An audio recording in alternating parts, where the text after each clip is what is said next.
Hi, everybody. Randy Weddle with Creation Anew. And I wanted to continue our discussion about making our Bible studies better, having a more effective Bible study. We have talked about the essentials that it takes to prepare for a Bible study, and you can find that video online.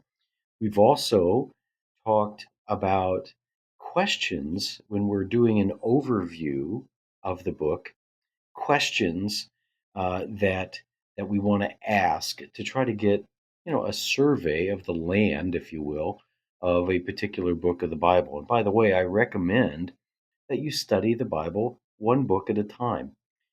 Along with that, be reading through the Bible so you kind of pick up the whole story, the whole account of Scripture.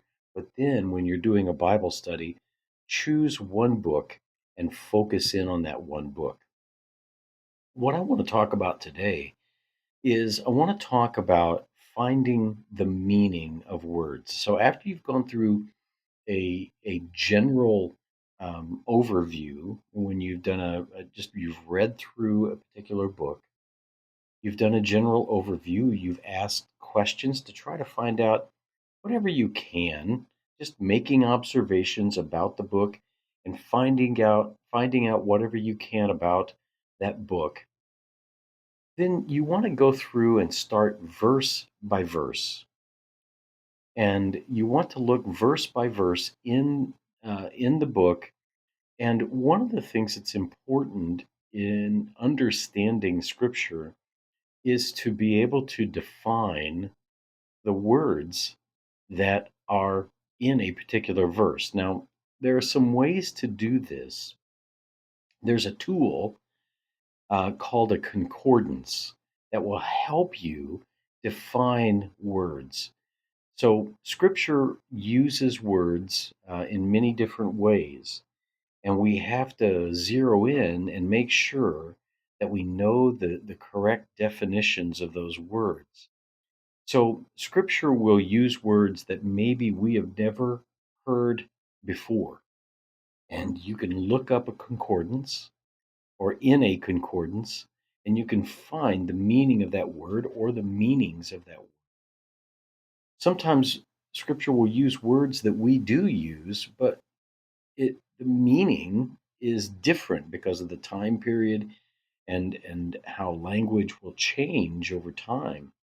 So you need to look and see if you can get a pinpoint definition to the words that are being used in Scripture.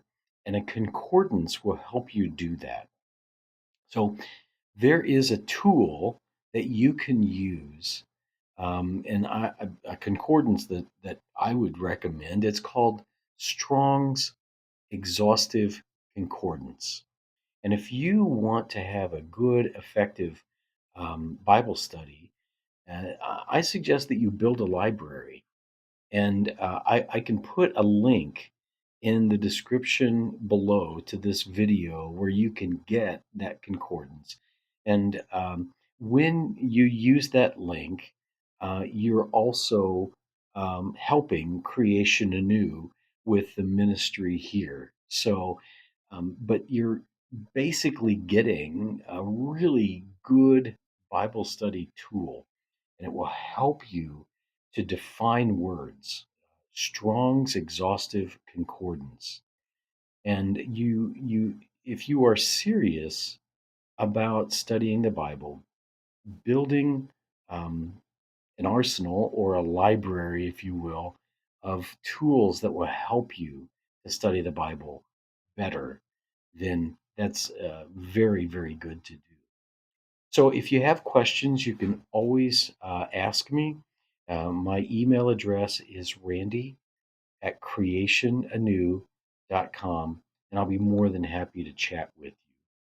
So keep digging into Scripture. Just, you know, this is not a race. It is an endurance run. It's a marathon to learn Scripture, not just to learn Scripture, but to know Christ better. Well, guys, until next time, take care and bye bye.